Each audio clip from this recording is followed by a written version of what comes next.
Sorry about all this this inventory sorting, guys. I figured I'd put it on camera rather than keep it off, so you know my thought process behind what I'm doing.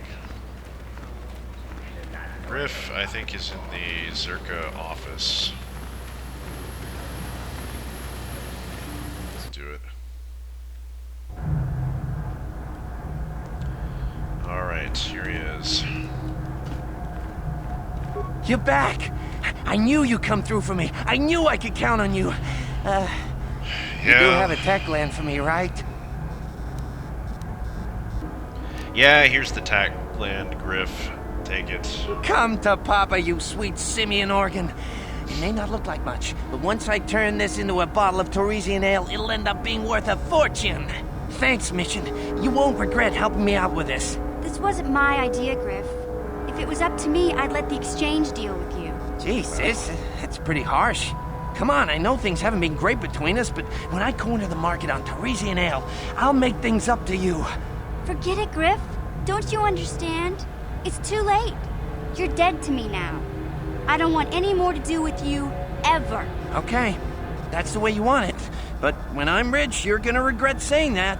You know, once we synthesize this and start brewing Torresian ale in mass quantities, we're gonna be looking for some investors. You give me a couple of 100 credits, and I can get you in on the ground floor. You'll get a return of, at least 20 times your investment. You already promised me a few thousand credits. Hey, don't worry. You'll get your credits as soon as we start mass producing that Torresian ale.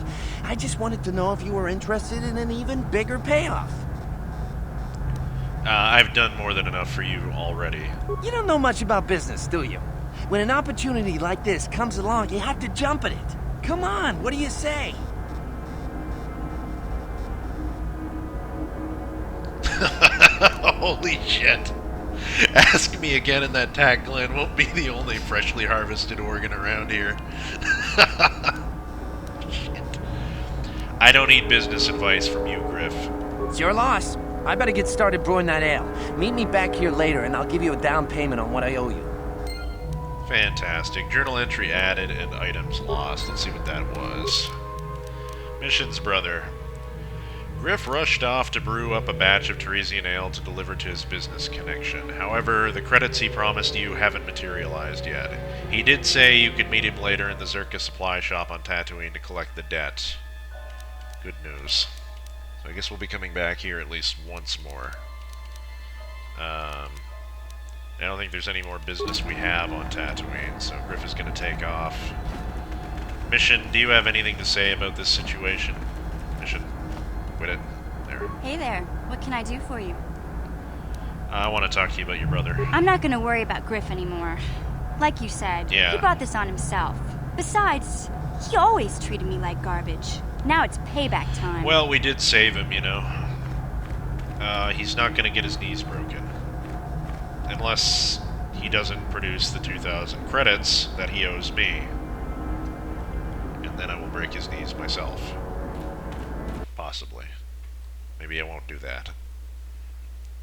To be honest, it will depend if Bastila is in the party mission. I can make no promises at this time. But for now, there's nothing else on where are we? Tatooine. There's nothing else on Tatooine that we need to do. Let's get the hell out of here.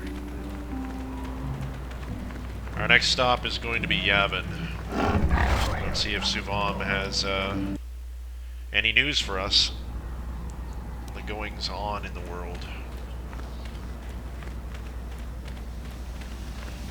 I think I'll actually drop a quick save here as well. Just make sure that I'm recording before I do that. I am.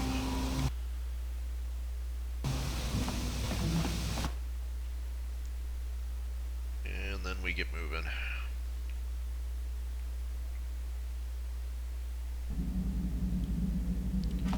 Okay.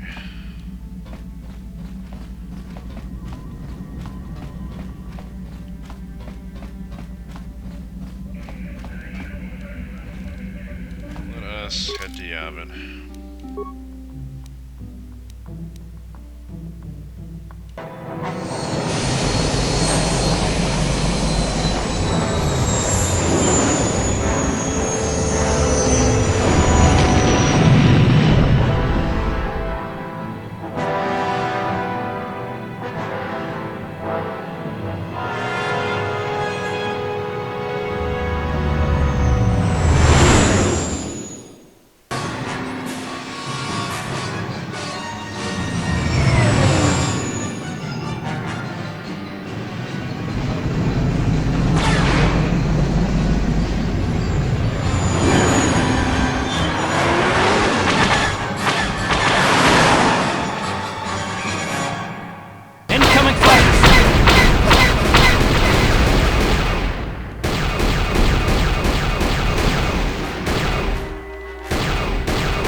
was a close one. Jeez. I almost died to those fighters, I think. I wasn't paying too much attention to my my damage meter, but I saw the cracks in the windshield. It was a little disturbing, because usually I do better than that. What are we doing here? Who are we gonna bring, more importantly? I'm probably gonna bring Bastila with us. You know, HK hasn't had too much time out yet. I might bring him. You know what? Jolie. Jolie would be a great choice. I'm gonna bring Jolie. I think he and Sivam will get along fine. That is what we shall do. This is recording still, right? Yes, it is. If there's so many cutscenes, you always have to make sure, because you never know. It's Bastila and Jolie.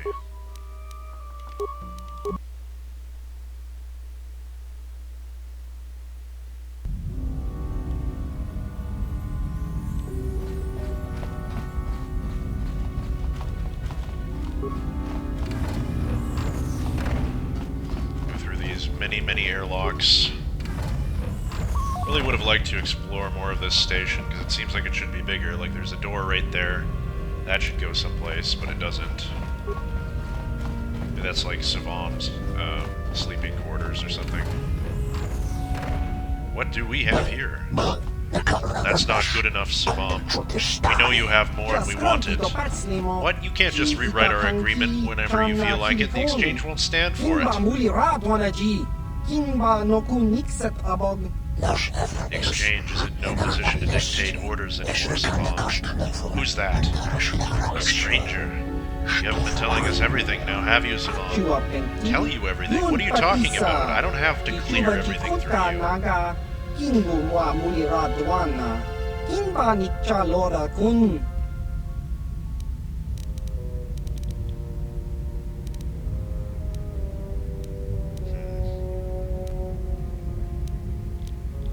What's going on here, Sivam?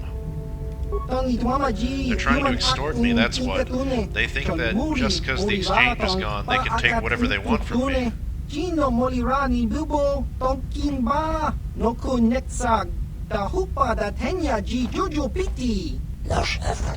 We are renegotiating our contract, Sivam. I think you guys better leave. What? Forces.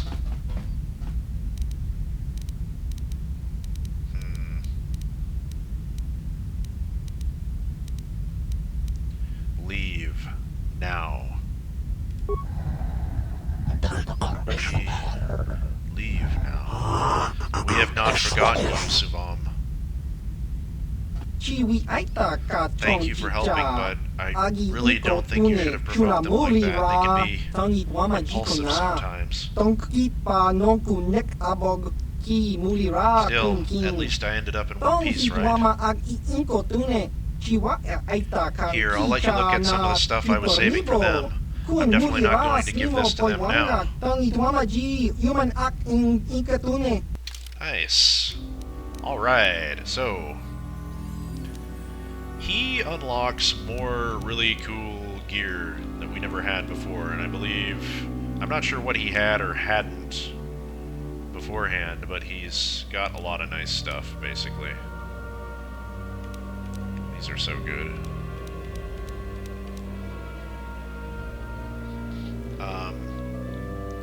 So, Environmental Bastion Armor. Defense bonus of 7, max dexterity bonus of +3, damage immunity 100% versus cold, damage immunity 100% versus fire, damage immunity 100% versus sonic.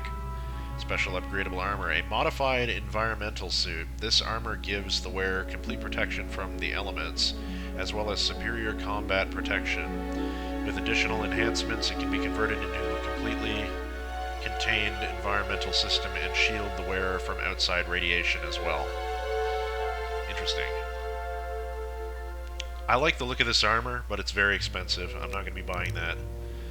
Again, I would love to have this thing for mission. Armor proficiency, light exoskeleton, defense bonus of 6. Max dex bonus of +5, dexterity +1, and strength +1. Special upgradable armor, a relatively new type of power-assisted armor. The suit mimics the major muscle movements of the wearer, with mechanical impulses resulting in greater strength and faster reaction times.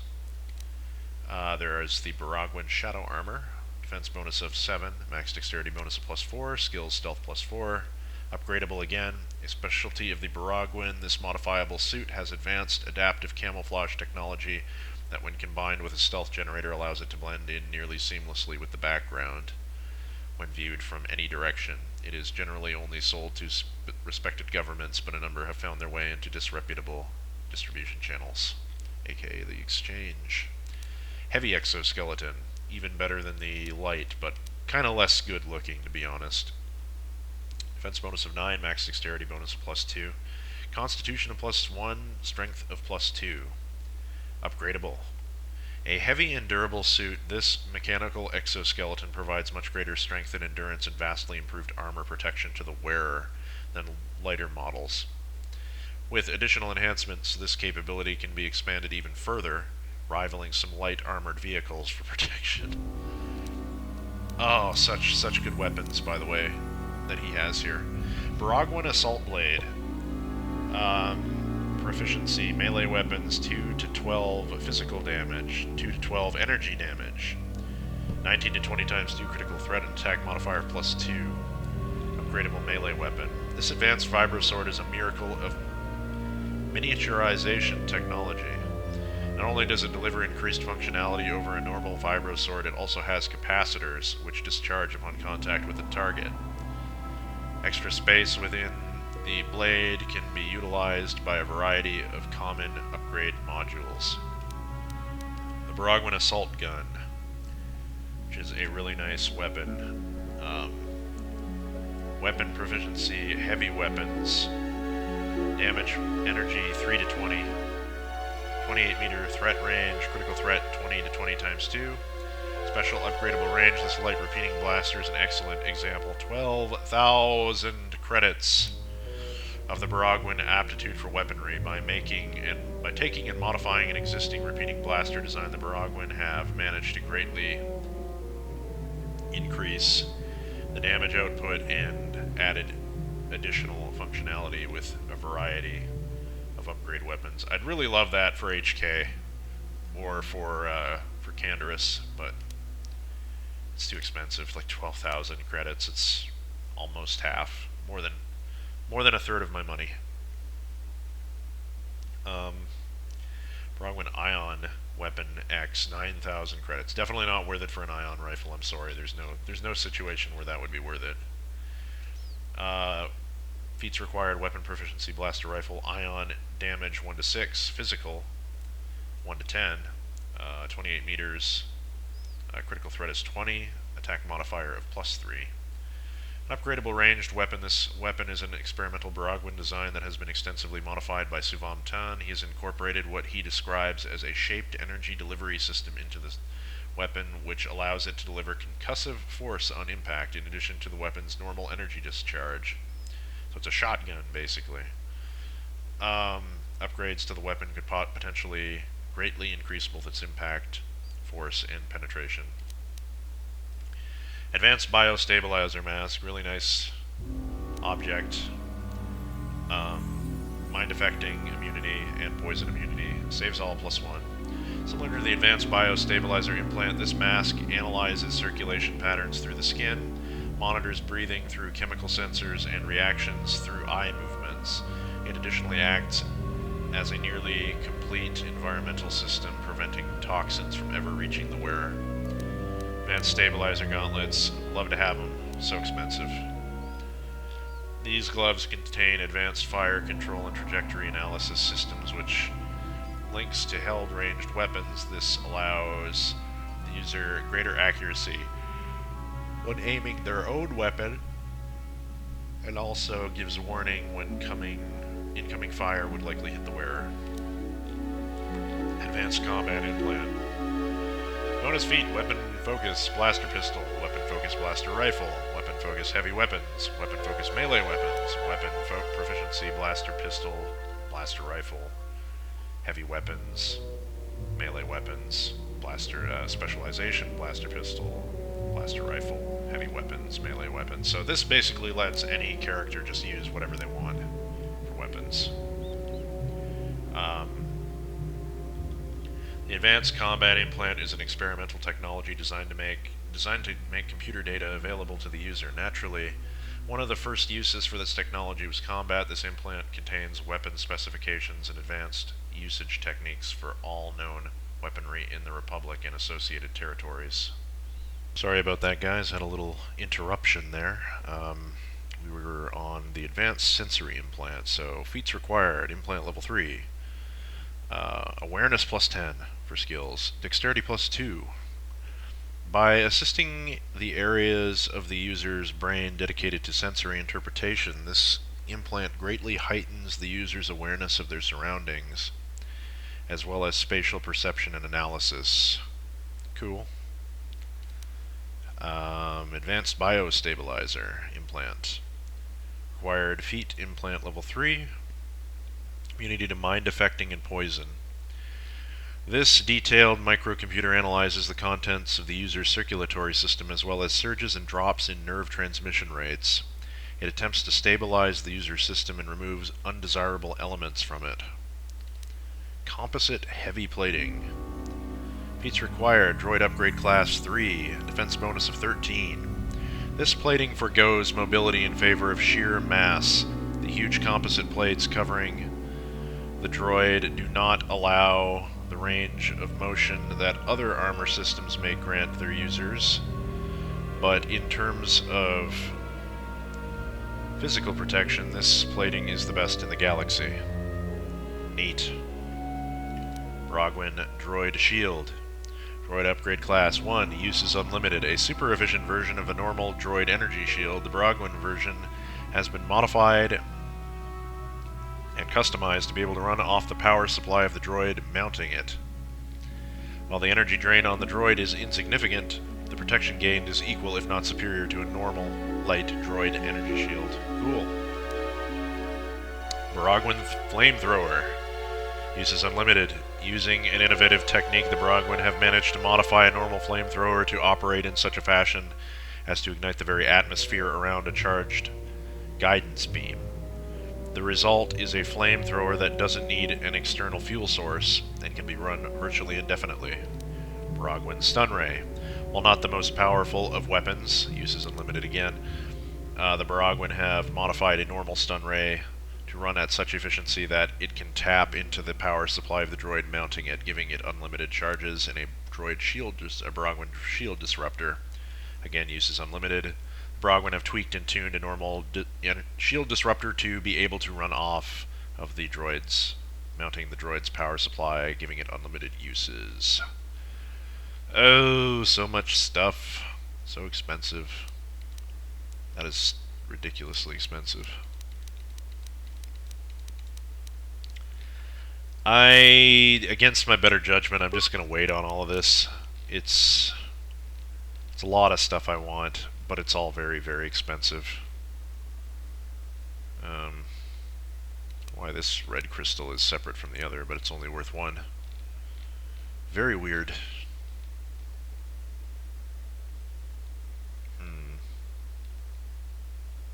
Yeah, that's fine. Subom, has there been any news since I've been gone? What do you want?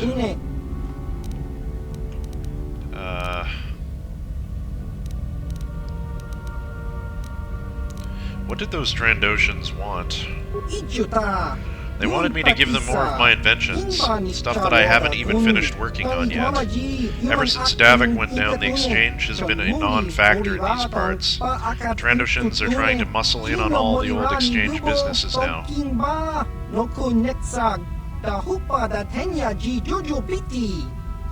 Maybe I can still work something out with them. Thank you for being here, though. It might have gone less pleasantly if you hadn't shown up. Is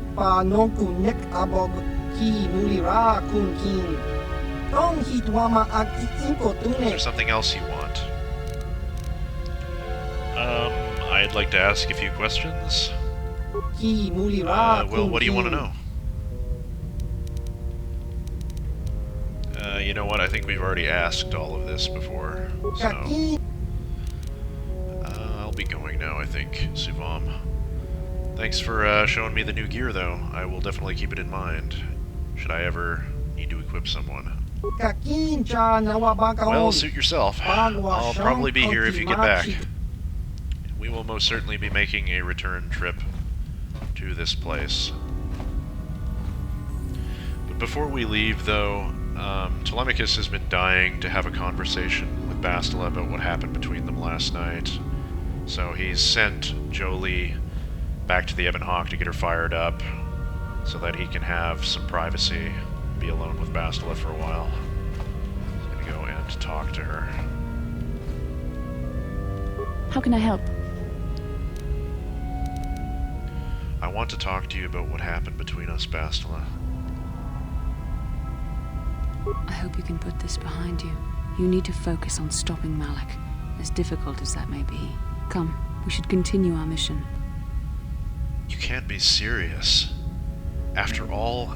I wish it could be otherwise, but you have to understand, this is the way that it must be. I'm a Jedi after all.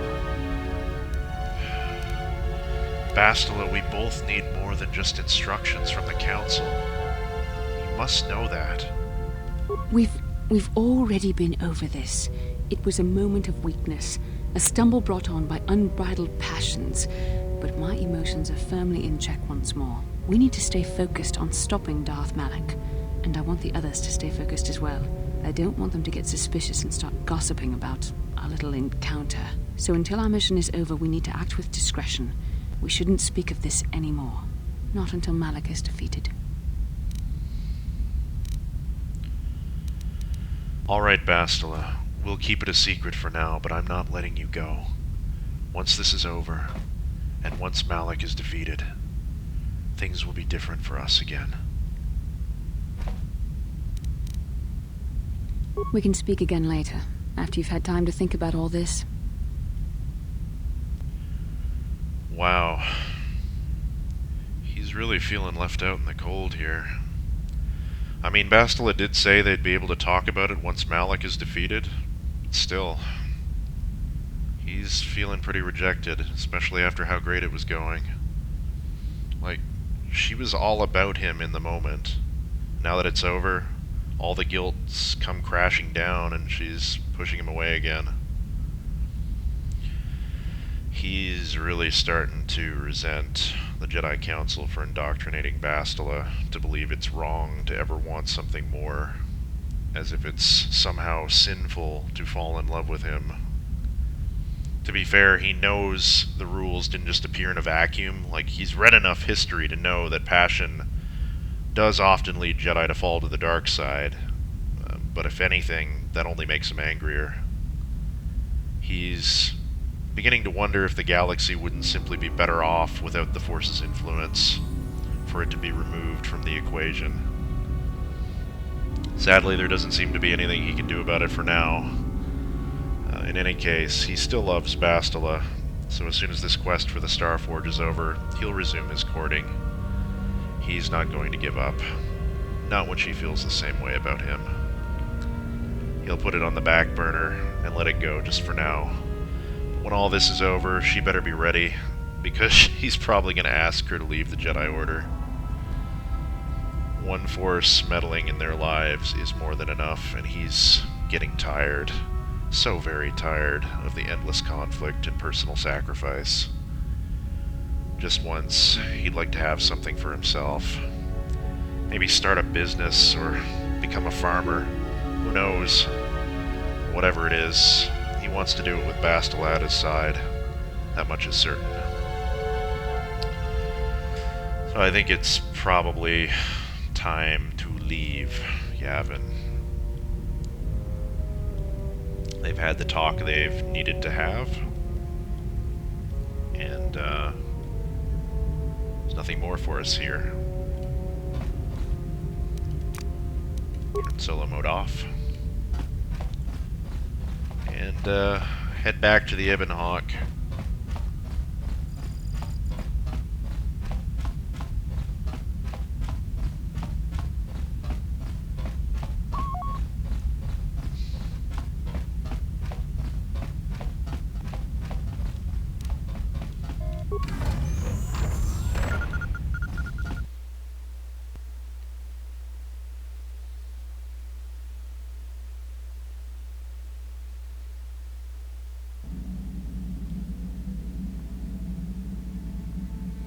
So I know it'll have only felt like a couple of seconds for you guys, but it's actually been almost a week since I recorded the sessions on Yavin, and during that time I've been doing a lot of thinking, both about where I want to take the LP, the direction I want to go with it, and also the direction I want to take Telemachus' character.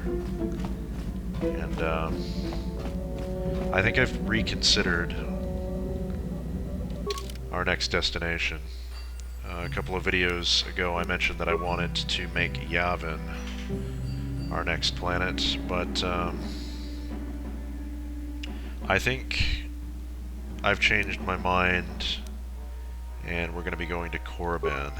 And there's a few reasons for this. In the past, I would usually do the planets in such a way that after Tatooine I would go to Tatooine. After Tatooine would be Kashyyyk, and from Kashyyyk I would go to Korriban. So there is a certain nostalgia for me as a player that wants to go back to Korriban and experience it the way I had in the past. But also I think it's somewhat fitting, being the month of October, that we go to the spooky planet. I mean, I can probably get through it in a fairly timely manner, certainly before the month is out, or if not before, then just slightly after. Korriban is not a very long planet to deal with, though it might be on the heftier side for plot. I also have to think about the direction, like where I want to take the narrative, I suppose. There's a few things that are going on with Telemachus right now. His relationship with Bastila is sort of on the rocks. It's up in the air, and that's been aggravating him quite a bit. It's been frustrating him. He wants certain things, and it's just he's been foiled. All of his plans have come to nothing. Another thing that we've had going on for quite a long time is the sort of subplot we established back on Tatooine with Revan's mask. Telemachus has been receiving visions just about every time he unlocks a star map. Every time he lands on a planet that Revan and Malak had visited, he's experiencing things that he doesn't understand why he's experiencing. He's seeing through their eyes, seeing through Revan's eyes, and something is pulling him to Korriban, and he's not sure what. It feels the same as whatever is pulling him to the mask. He's drawn to it. He's noticing changes in his own personality, like he was very short with Griff just this past session. Did not have any patience for his shit, and you know, that might be understandable with Griff, but it's not just Griff. He's feeling more and more angry about stupid things that shouldn't matter. There's something that's just out of his reach. I think I mentioned that on Kashyyyk. Everything is so familiar. There's just stuff going on that he doesn't understand what's happening to his personality. He's having a crisis of personality. I think that's the best way to put it. And as time goes on, me as the player, as the author of this LP, I suppose, or this experience, I ask myself, will Telemachus be able to stay on the path of the light side, or will he fall to the dark side? And I'm torn. I am going to have to make that decision at a later point. I haven't decided so much yet, but I can see it going either way. And I almost lean dark. I almost might think he might fall. I don't know how I feel about that. 'Cause I've been trying to make him out to be like a good, decent guy, and he is. But there's things happening, and Korriban is a planet that, well, it's significant. It's significant in the same way that Tatooine is significant as a planet, because these are the hives. We'll say that the Holy of Holies for both the Jedi and the Sith are Tatooine and Korriban. At least in terms of this game. I mean, there's other planets that are significant to both those factions, but something is pulling him to Korriban. He's always been fascinated by Korriban because he loves Sith history, and he wants to experience it for himself. But it's more than that. It's similar again to the mask, and all this has to be resolved in some way. So I think about, like, what are the chances he's going to be able to resist the temptations of power and even lust, I suppose.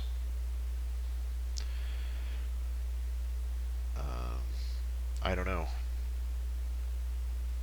I think he might be destined to fall to the dark side.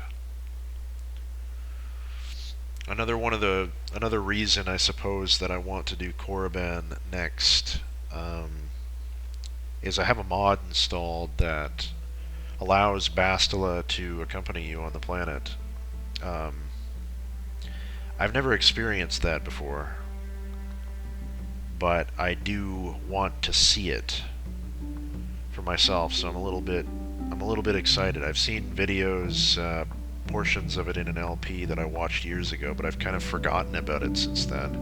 It's been so long since I've done a Let's Play of KotOR. I know this has been going on for 3 years, haha. But it's been so long since I've been to Korriban. We're talking, almost 10 years now, I think. And that's about the time that I got the mod, and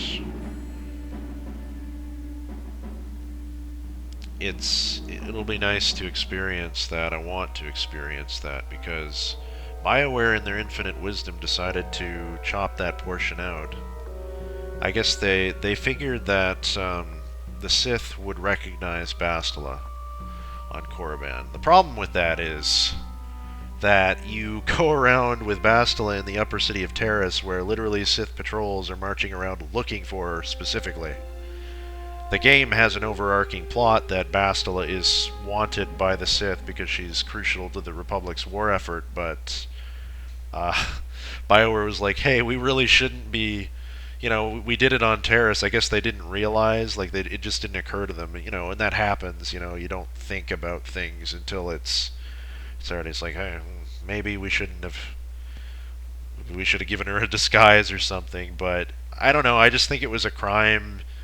It was weak reasoning. Like, they were trying to add a layer of realism when realism was already out the window by that point, and it was just a waste of voiced lines. She's got really good interactions with Karth, also with your with your character.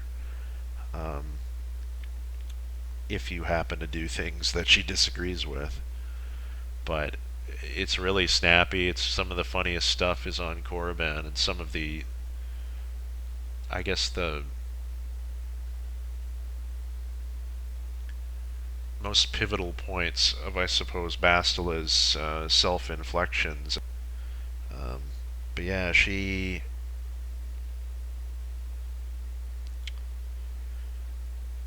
got some good lines there, I guess we'll put it like that, and I think her character develops there in such a way that it would be sad if we missed it, to be honest.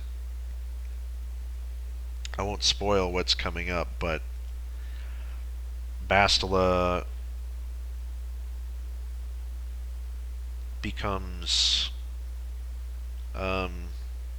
unavailable for a time, I suppose, to use after the 4th star map. Would be Tatooine. Yeah, it's the 4th star map. Anyway, she becomes unavailable for a little while, and I wouldn't want to miss that dialogue. I think it would be interesting to see, both from a sort of fun thing as me, and because most people on YouTube, I think, won't even have seen it because it's not in the default game. You could go around, not even realize it was there. It's all fully voiced. It was all left in the game, and they just reactivated it, which was kind of nice. So yeah, Korriban. So I've kind of weighed the idea that it would be better for Bastila's character development that we go there first, and it would be a good place to test Telemachus's morality as well, when it's no longer convenient to do the right thing in a place where you're surrounded by the enemy. It could create some interesting roleplay, and I kind of like the idea of that. That's why I've kind of decided that Korriban is going to be where we're going to go. Other reasons...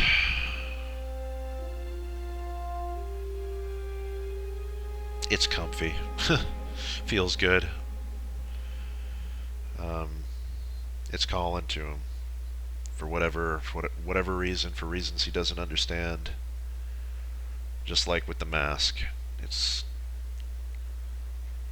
gonna resolve in such a way.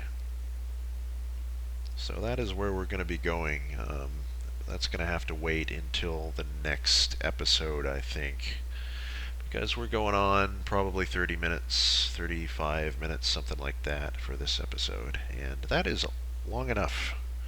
Sorry I got a little inflective there about our journey so far, I guess. But, I don't know, I like to stop and think about it. I like to share what I'm feeling with you guys. And hopefully you've enjoyed it thus far, and Korriban's our next stop. I'll see y'all next time. Thanks for watching, everybody. See you soon.